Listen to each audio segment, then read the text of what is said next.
उफ्रा विधानसभा बिसायख'थिखौ लानानै बिटिआर हालामाव दुंहाव बार बारदों। बे समनि गेजेरावनो बाक्सा जिल्लानि 23 नं दिहिरा बियाबाव इउपिपिएल आरो जिएसपि दोलोनि गेजेराव दावहा सोमजिदों। बिटिसिनि मावफुं सोद्रोमा घनश्याम दासआ दिहिरा बियाबनि इउपिपिएल दोलोनि मावथिफोरखौ गोनांथि होयैनि अजद थिखांदों। मावफुं सोद्रोमा घनश्याम दासआ गावनि राजखान्थियारि मुलाम्फानि थाखायसो खामानि मावगासिनो दङ। जुदि मावफुं सोद्रोमा घनश्याम दासआ बेबायदि खामानिखौ मावबाय थायोब्ला मोननाय मोनैखौ लानानै गाज्रि महर लागोन होननानै जगदेब स्वर्गियारिया बुङो। मावफुं सोद्रोमाया जिएसपि दोलोनि दैदेनगिरि मावथिफोरनि अनगायै इउपिपिएल दोलोनि मावथिफोरखौ जानगाराव दोनदों होननानैबो इउपिपिएल दोलोनि ब्लक आफादगिरिया अजद दैखांदों।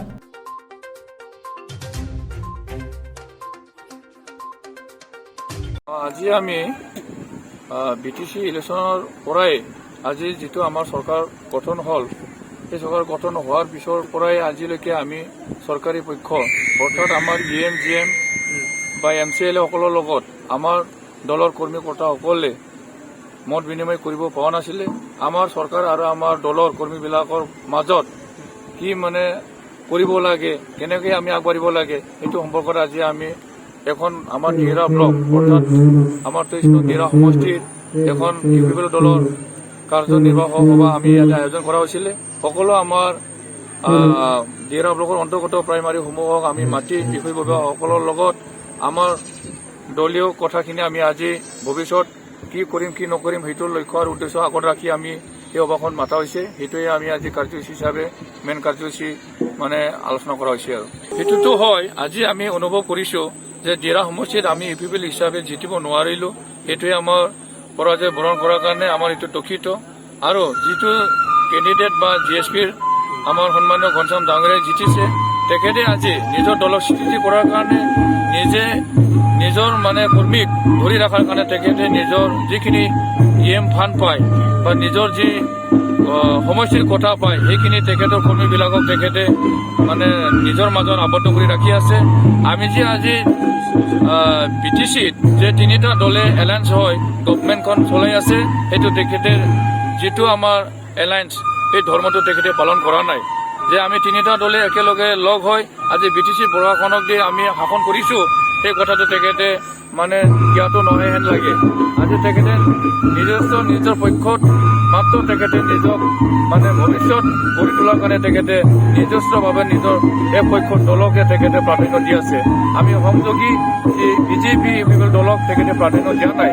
এয়ে আমি অনুভৱ কৰিছো যদি এলায়েন্সত থাকি যদি তেখেতে এলায়েন্সৰ ধৰ্ম পালন নকৰে, তেতিয়াহ'লে আমাৰ মাজত যে চৰকাৰৰ যি শাসক বা চৰকাৰৰ যি মানে সন্মানীয় ব্যক্তিসকল তেখেতসকলে যদি সেই ভৱিষ্যত আমাৰ দিহিৰা সমষ্টি মাত্ৰ নহয় বিভিন্ন ঠাইত এনেকুৱা মানে আমাৰ যি এলায়েন্সৰ যি ধৰ্ম সেইটো পালন কৰাটো আমি দেখিবলৈ পোৱা নাই। যদি সেয়ে আগবাঢ়ি থাকে, সেইটোৱে যদি হৈ থাকে, তেতিয়াহ'লে আমাৰ মাজত 3টা দলৰ ভিতৰত আমাৰ যি মানে পাৱা নাপাৱা বেদনা সেইটো কিন্তু ভৱিষ্যত মানে ভয়াৰ ৰূপ ল'ব। বিশেষকৈ আমাৰ বিচিডিচি যিটো আমাৰ দিহিৰা সমষ্টিত আমি পাবলৈ সক্ষম হোৱা নাই, আৰু যদি 2-এটা পাইছে যদিও আমি অকল আমাৰ বিচিডিচি চেয়াৰমেনটো পাবলৈ সক্ষম হৈছোঁ। যি ৰেভিনিউ মেম্বাৰ থাকে, ভিলেজ মেম্বাৰ থাকে আৰু আমাৰ যি মানে বিপিএল মেম্বাৰ থাকে, সেই অকল মেম্বাৰবিলাকক আমি পাবলৈ সক্ষম হোৱা নাই। আৰু তেখেতে যেনেকৈ মানে নিজস্ব লাইনত নিজৰ মাত্ৰ দলক ৰক্ষা কৰাৰ কাৰণে যি স্বাৰ্থ কৰি কাম কৰি আছে সেইটো আমি দেখিবলৈ পাইছোঁ। আৰু হাই কামনা আমি আগৰ পৰাই সেই বিচিডিচি সমস্যাক লৈ আমাৰ দিহিৰা সমষ্টিৰ অভাৱ অভিযোগটো লৈ আমি হাইকামানৰ বহুত আপত্তি মানে নিবেদন কৰিছিলোঁ যে আমাৰ দিহিৰা সমষ্টিত আমাক যেনেকৈ মানে সুবিধা দিব লাগে আমাৰ দলৰ ফালৰ পৰা চৰকাৰৰ ফালৰ পৰা সেইটো আমি পাৱাটো আমি বিচাৰিছিলোঁ।